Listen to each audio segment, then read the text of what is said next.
السلام علیکم دوستو، ڈیلی ہیلتھ ٹپس میں آپ کا خوش آمدید۔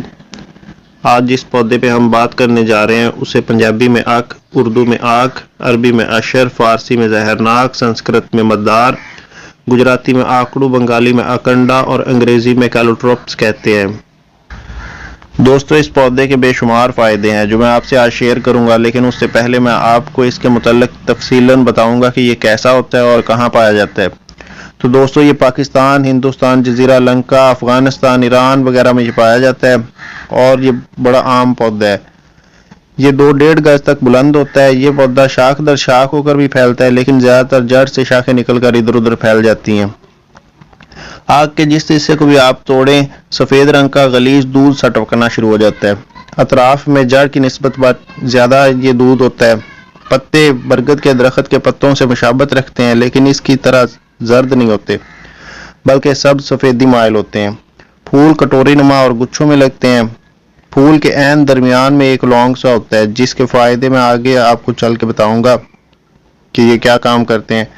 ان لونگوں کو حکمت میں کرنفل مدار کہتے ہیں، اور اس کا پھل جسے آگ کا ڈوڈا بھی بولتے ہیں، اس میں آگ کے تخم پائے جاتے ہیں، جیسا کہ آپ کو تصویر میں نظر آ رہا ہے۔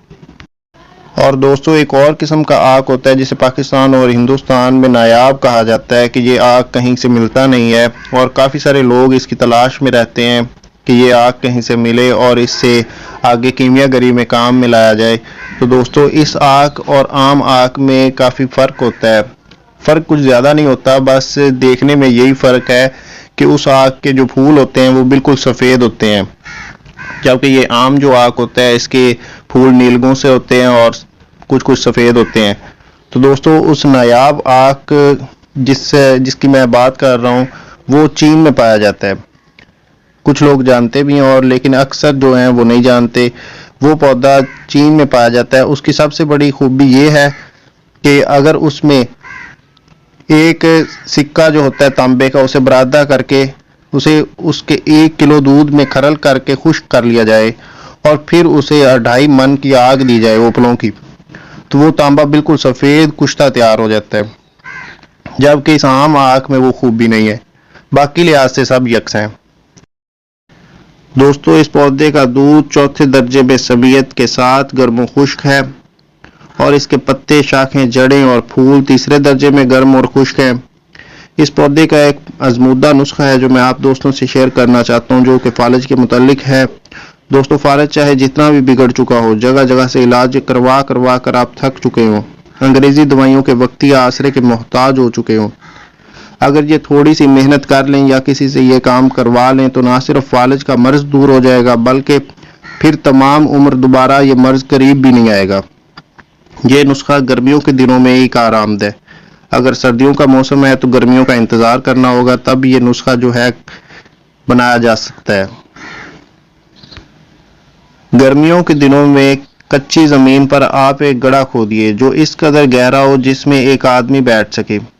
اب آپ نے کیا کرنا ہے کہ اس گڑھے کو اوپلوں سے بھر دینا ہے اور اسے خوب جلانا ہے تاکہ گڑھے کی دیواریں جو ہیں وہ پک پک کر سرخ ہو جائیں، جیسے تندور کی ہوتی ہیں۔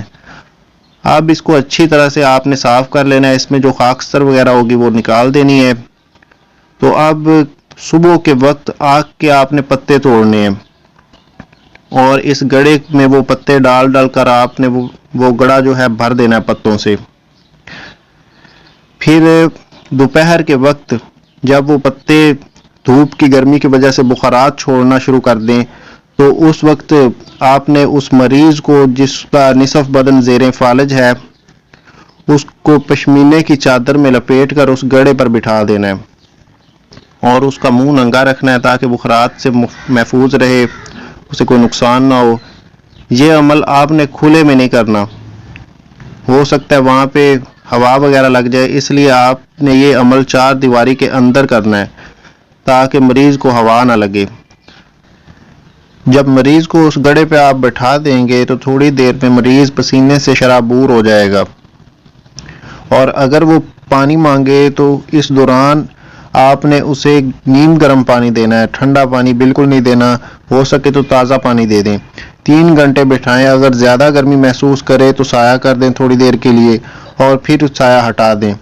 3 گھنٹے مکمل ہونے کے بعد اس کو وہاں سے اٹھا لیں اور کمرے میں بغیر پنکھے کے بٹھا دیں۔ مزید 2 گھنٹے اسے بٹھانے کے بعد پھر نیم گرم پانی سے آپ اسے غسل دلوا دیں۔ دوسرے روز بیمار کو 6 ماشا مغز، تخم، ارنڈ، بادام روغن میں بریاں کر کے آپ شہد سے اسے چٹوا دیں۔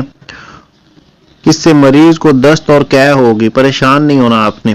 پھر اسے دوبارہ گڑے پر اسی طرح سے بٹھا دیں جس طرح پہلے روز آپ نے بٹھایا تھا۔